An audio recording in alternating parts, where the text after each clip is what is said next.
Hi people, so it's Shlocktober.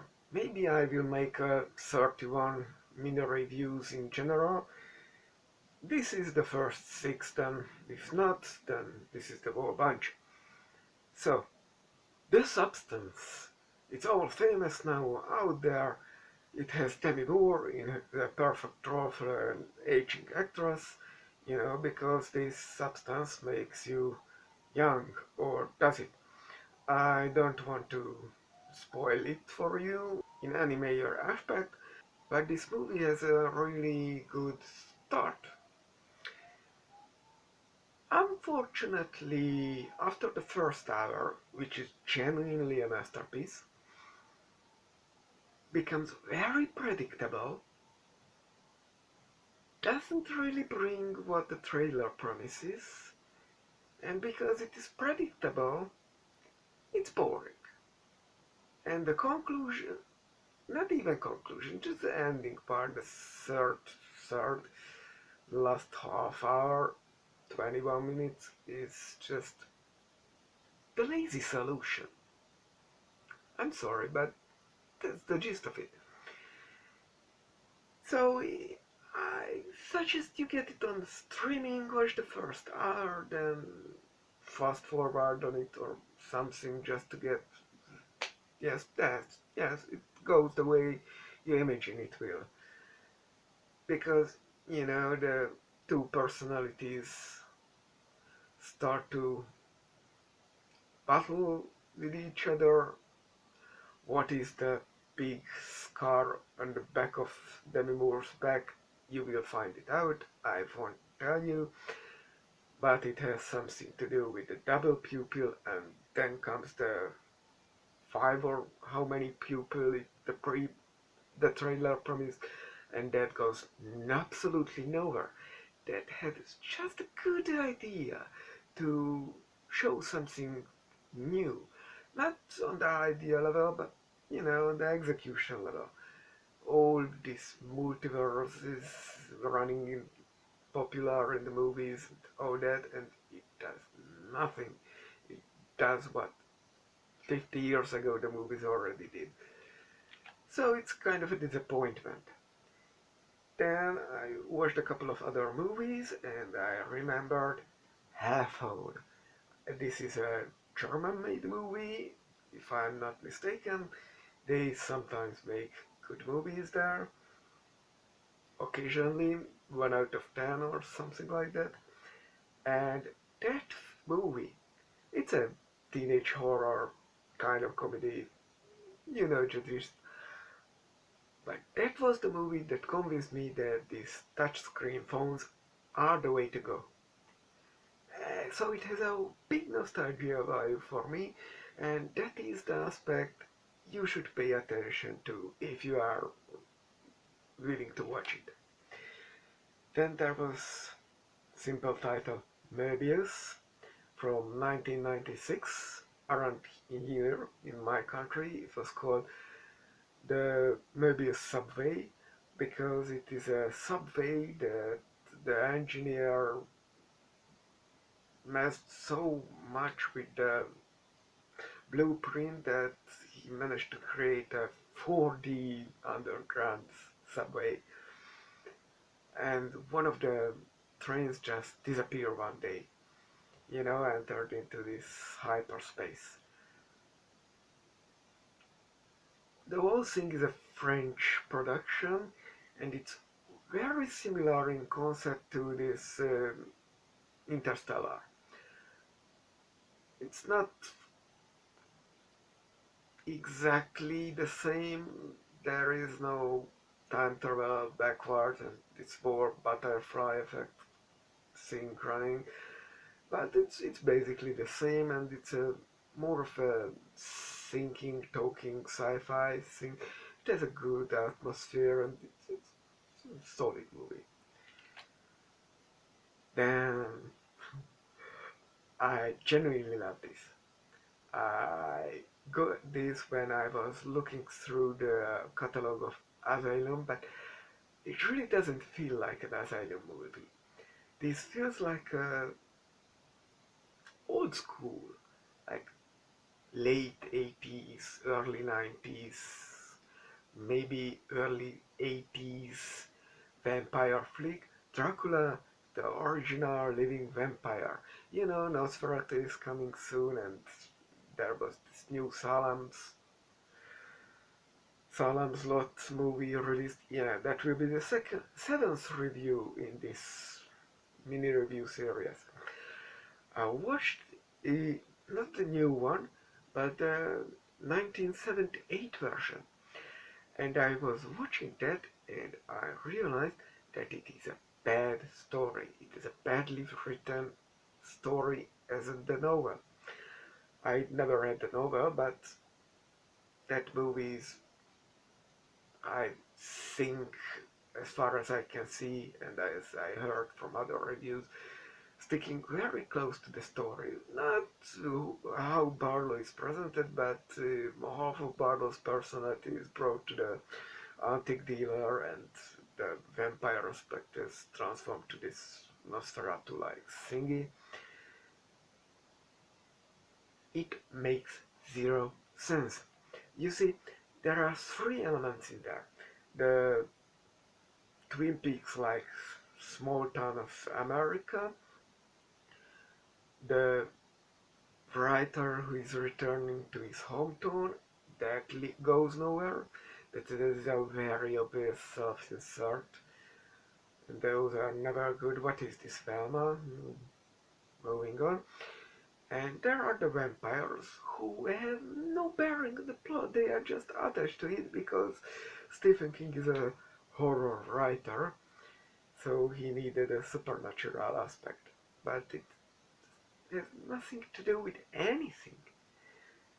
And if these vampires are coming at the same time as the writer, but they have nothing to do with each other.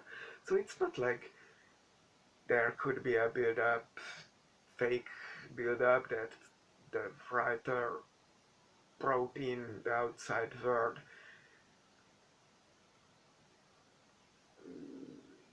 appearing in the form of the vampires, either for real as a metaphor or not real, who has the blame. There is no play on that. Or there could be that the vampires appeared since the writer went off making his life, and then the small town just changed or something, got infiltrated, so he has to save it, or he realized that the small town he remembers with nostalgia never was what he thought it would be. But it never happens. It's not the thing where you realize that something rotten was always there, and it is not needful things where you realize something infiltrated the city. And there, in the movie at least, there is the Barlow Mansion was always, maybe it was always evil. Can the building be inherently evil? And that will appear in the Stephen King, when Stephen King ripped off the House on Haunted Hill, the Red Rose. It never becomes dead. And Stephen King himself confessed that this is supposed to be a Dracula ripoff. And where are the elements for that story?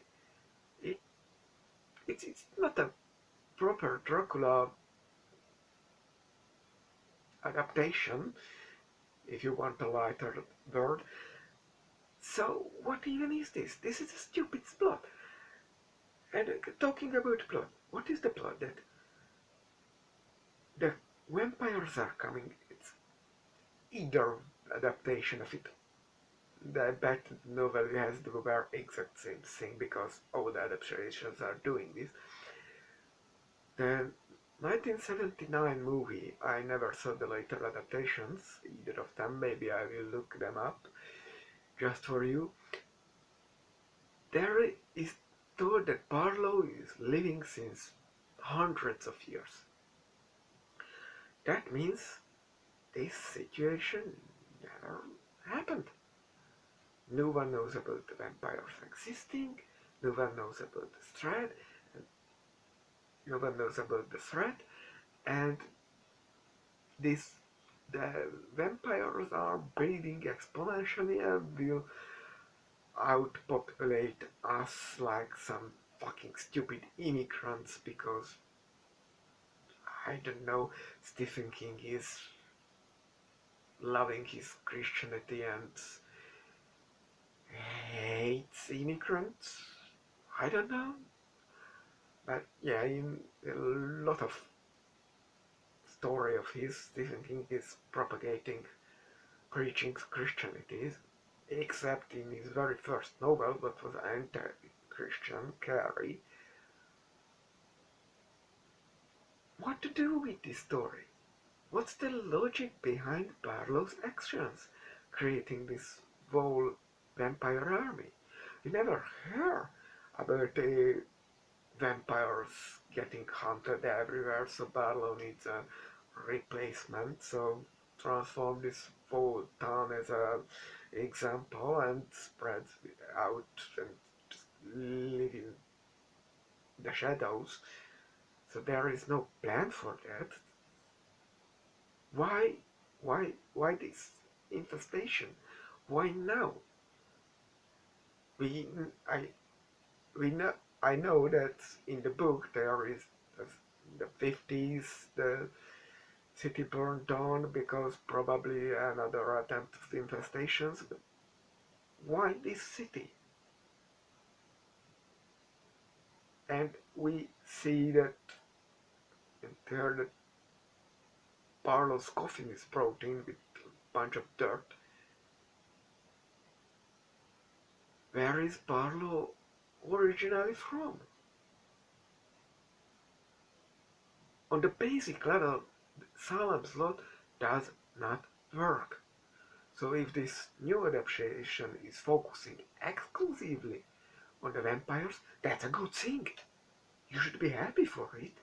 If you are a fan of the story, fan of Stephen King, or like to watch Stephen King movies in general, because maybe it will work on the conceptual level at least finally. So back to this Dracula the original vampire. It's very theatrical, mannered stuff and theatrical acting. They are standing around a lot and talking a bunch, and like in the old movies, 50s, 30s, all that.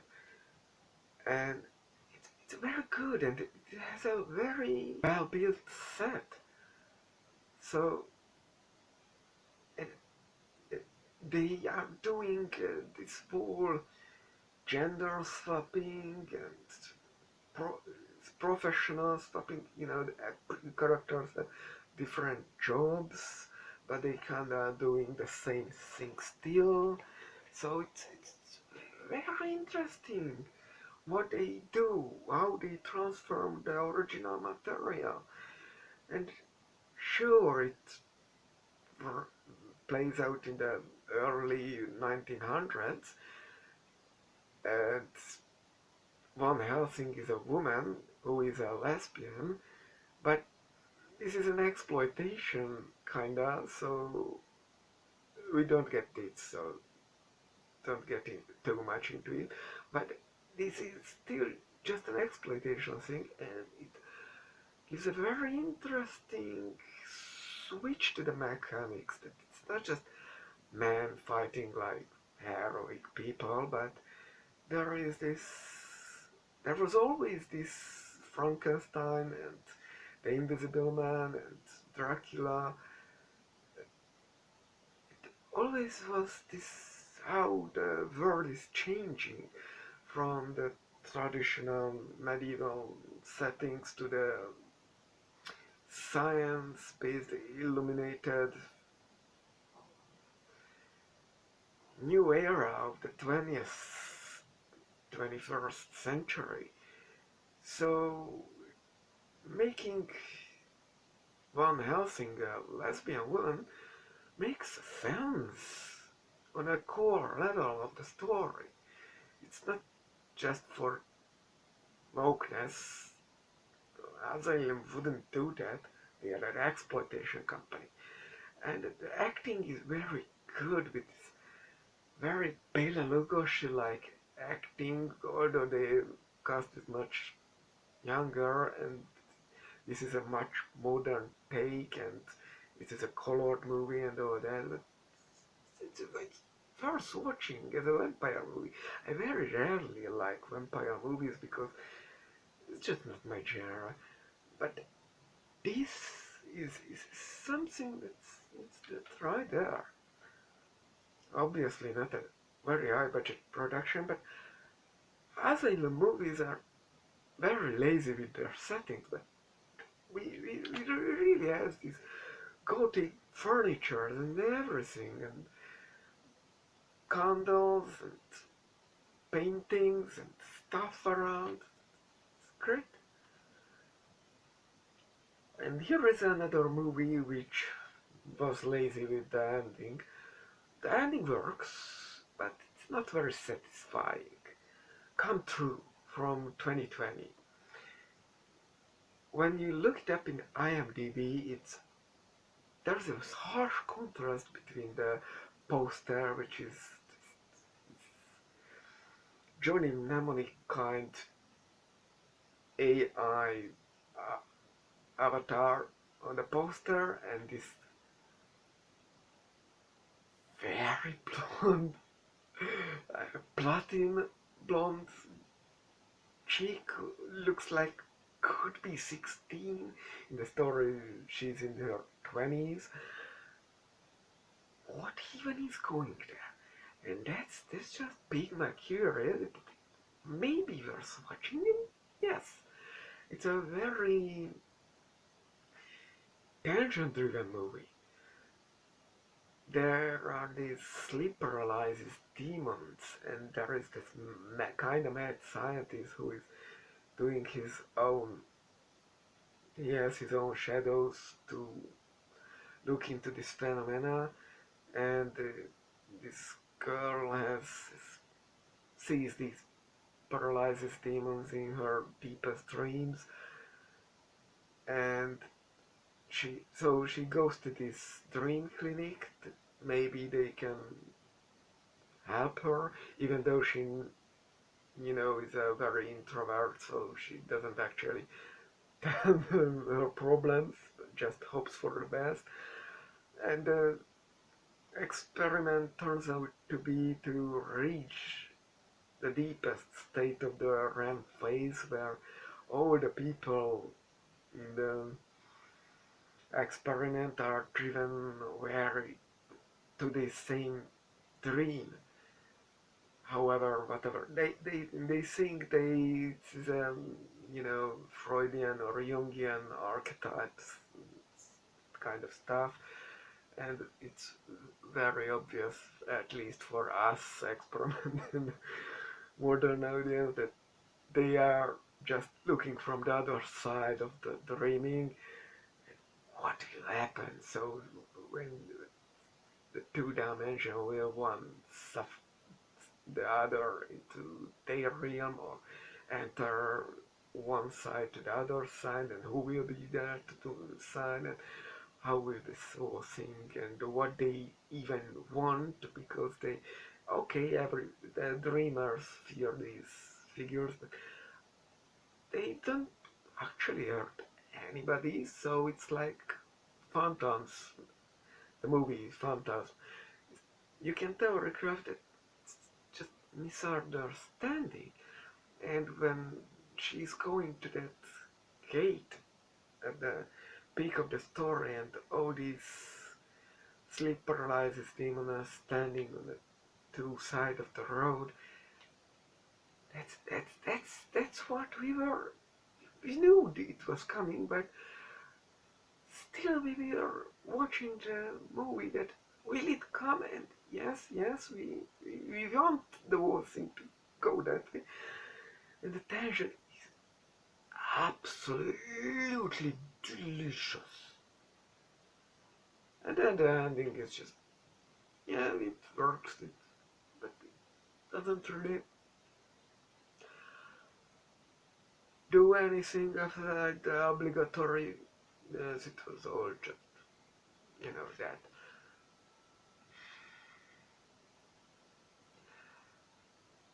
My hopes were that one of the creatures will step through the dream or meet this girl.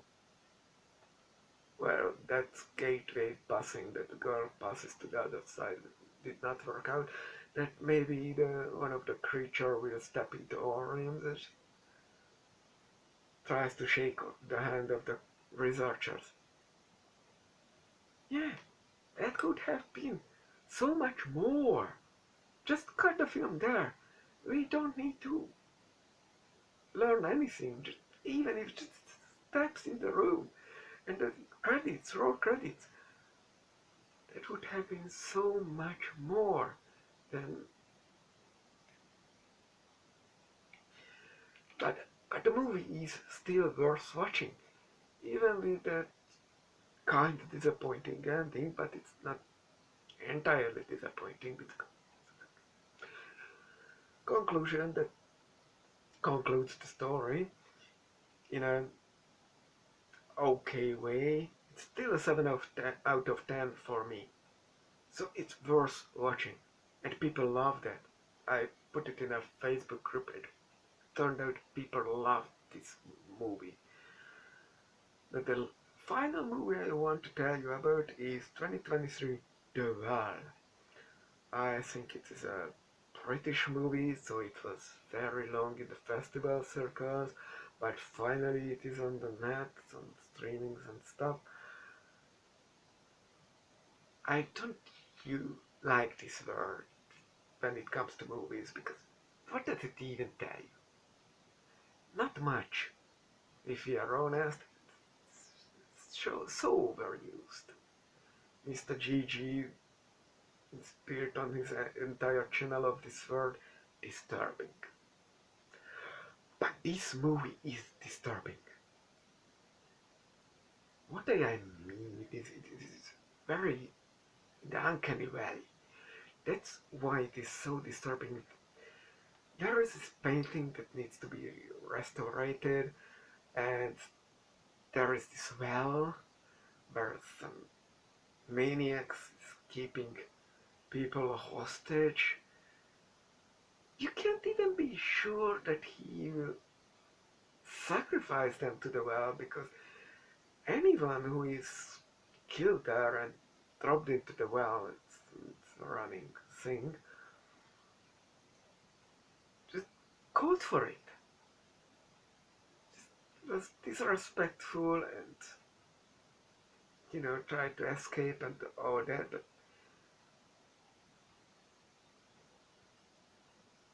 what was the initial intention? We never learned that, because every one of the deaths is uncalled for. Never just a low IQ person doing his own stuff. It's always a provocation before that. So, who knows? And that guy, the performance of that guy, he has this Joker painting on his face. I tell you, it's a better Joker movie than this Joker Folie de whatever it's called. And that movie was a big disaster. We all know the director hated that people loved his first movie, because people wanted to hate the character Joker, and so transformed the whole experience to that direction. It's why, and that that Lady Gaga was brought in to play Harley Quinn. It was fine for me. And her acting was actually great for the material I saw and heard about. because she, from the character I know from the comics and stuff, and she looks the part. She does the gestures in the trailers. It's good. Just from the trailer, she was a good pick. The direction in the movie was crap. And when it turned out that it would be a musical, I said, sure, a good director, and the first movie looked like the production of a great director, can make it work. And if people say that, yeah, this is fine, at least fine, then I was, yeah, I will watch it. Because, like the musical Chicago, I don't like musicals. People told me it's a good watch, great watch even, and I saw the casting and I said, sure, it's in the TV, free, why not take a look? And I loved it. So I can imagine in vaguely that what it could have been is the director would have liked his work. He would have furthered Joaquin Phoenix's character, but he did not. So, oh well. So, back to the well. So this character is just doing these noises.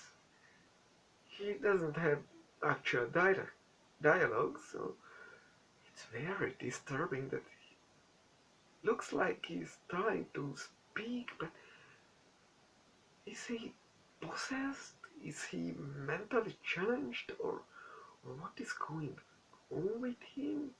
He's just in, speaking in tongues, maybe? Maybe this is some angelic or demonic code, and this is their language. Who knows? And on the other side, the painting is more and more. It is washed over with black. That's what needs to be removed. And more you see from the painting, more and more is revealed on the other location, and you start to wonder how these are connected. It can be a very bad thing for a movie, but here you can. It has enough tension and disturbing enough that you start to think that maybe they will later meet, or whatever you see in the well is happening inside the painting, in a parallel dimension, maybe, or a demonic land, or it's a future side, or what? Or it happened in the past, maybe? You don't know, but it's just disturbing enough that it's just making your curiosity to find out. So that's why I watch the movie, and things happen, and you are interested in what will happen, and the casting is great. Like Melanie Gaidas, who was in the Conjuring movies too, according to IMDb, and not entirely remember for that franchise, but she's a great casting for her. Along the imbecile at the well, she just doesn't exactly look human. So I didn't even know who this is a real person. So I thought maybe it's CGI enhanced reality, or great masks, or what is happening. And I looked it up, and turns out she there's some condition that makes her not having hair. I have a strong suspicion it does something else, because she is genuinely disturbingly ugly. At least for the movie. Darn! That is very good for the movie. I saw she's a model, and for that, she's doing a good job, and she looks like, well, you're talking about this movie, so she looks human. So if we met on the street, I was just sure whatever I'm going on, she's nothing special that way. But here in the movie, it's whatever the lighting or her acting, making faces and all that. She, you are not sure what is going on. This is mask or CGI or what. And this uncanny valley is ever present in the movie that makes it very disturbing. And I love it for that. It's very much worth watching, and you can just, with the ending, you can go any direction. Maybe if you find it satisfying, you will make your own theory out of this. The ending is or you were maybe think, yeah, horror movie cliche. But as with the come true, it's at worst you will have the ending with the experience as it come true. It's a very good movie, but it is British. It doesn't have big marketing or a big studio behind it, but it is worth watching.